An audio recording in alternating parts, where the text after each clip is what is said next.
برادران و خواهران عزیز سلام علیکم. چخیلی که من چند پیش گفته بودم که در توجیکستان یک شرکت ساختمانی روسیه برای آوردن شهروندان توجیکستان به شهر خوجند رفته است و حدودی 1000 نفر را به روسیه میخواهد بیارد و اینچنین یک نوار داشتم در فیسبوک ماندگی بودم، در اینجا هم هست بخیرم که در آن در خودی فرودگوش در دیده و چگونه از ونوکова چگونه از ازبکستان به روسیه کارگر بیارد کمپانی پیک اندستریال.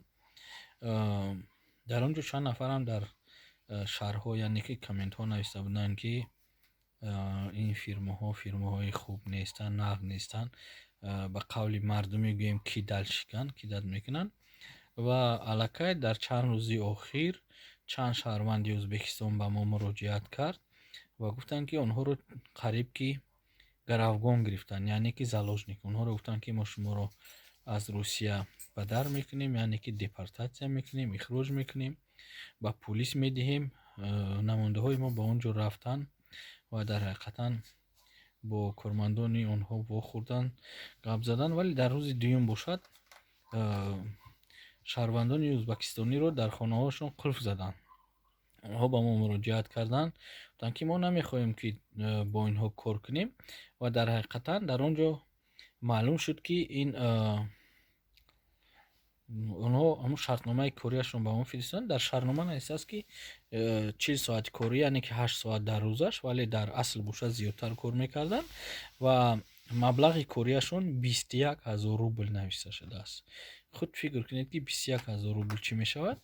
و از آنها طلب کردم که 3 ماه دیگر شما به پول برای همون رسخودای کردهشون که از ازبکستان اینا رو به اینجا آوردن، شما باید 3 ماه به پول کار کنید و شما پاتین ها رو هم از دست شما کشیده میگیریم.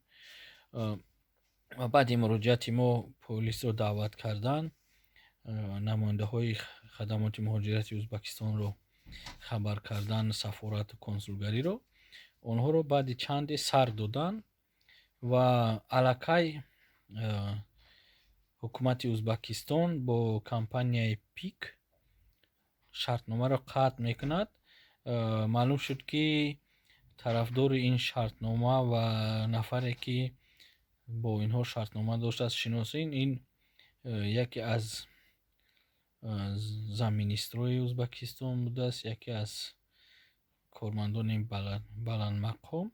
و امروز در صحیفه اینترنتی هم خبر چاپ شد که یک نماینده، یک ژورنالیست، یک روزنامه نگار مراجعت کرده است سمرقند که برای چی چیپته ها یعنی بلیت برای آنهایی که به روسیه با واسطه این کارخانه و به روسیه کار میبیان 2 برابر قیمتن، او رو تهدید کردن و تهدید به کشتن هم کردن.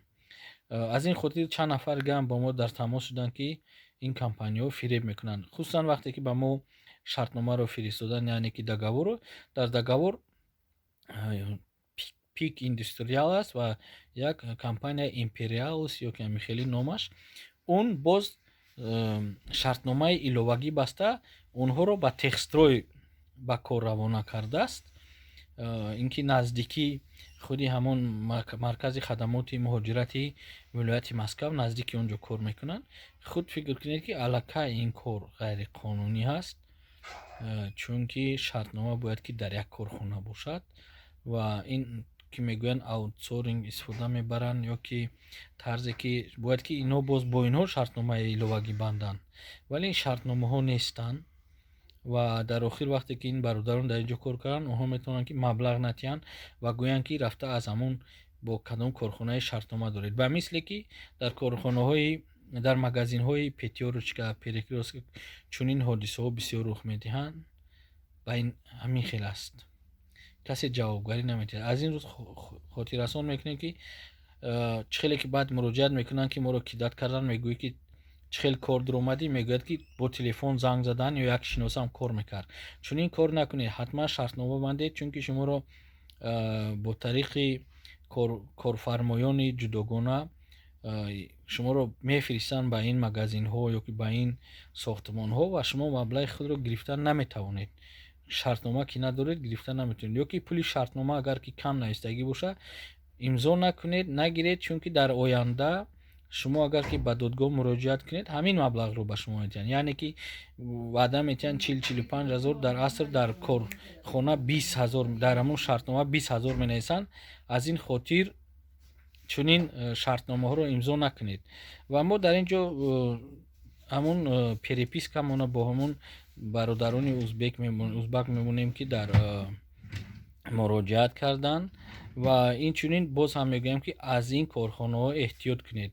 Чандин нафарро ҳам ихроҷ кардан, аллакай нафароне омаданд аз Узбакистон 4-5 рӯз пеш. дирӯз дар шаҳри Митиши боздошт карданду бо шаҳрвандони Тоҷикистон 29 нафарро ихроҷ карданд. Ба диққататон мерасонам ки ҳозир пулис хеле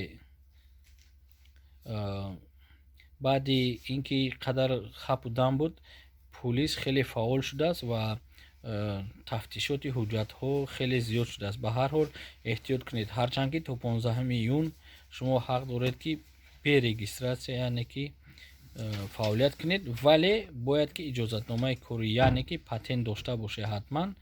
ва ба онҳо ҳам ба дигар нафарон мерасонам ки бисёр занг заданд ки мо бо ҳуҷҷати духтур омадем, ҳаққи патентгирӣ дорем, метиҳанд наметиҳанд. Бале дода истодаанд, ягон мушкилӣ нест. Мушкилӣ танҳо бо онҳое буд ки он ҳамон клиникҳое ки боздошт кардан, он нафарони боздошт карданд, ҳамон нафароне ки бо ҳамон клиникҳо омадагӣ буданд, мушкилӣ ба онҳост. Барои дигарҳо ҳоло мушкилӣ нест. Дар оянда чӣ мешавад, инашро худо медонад. Боқӣ саломат бошед, дар паноҳи худо.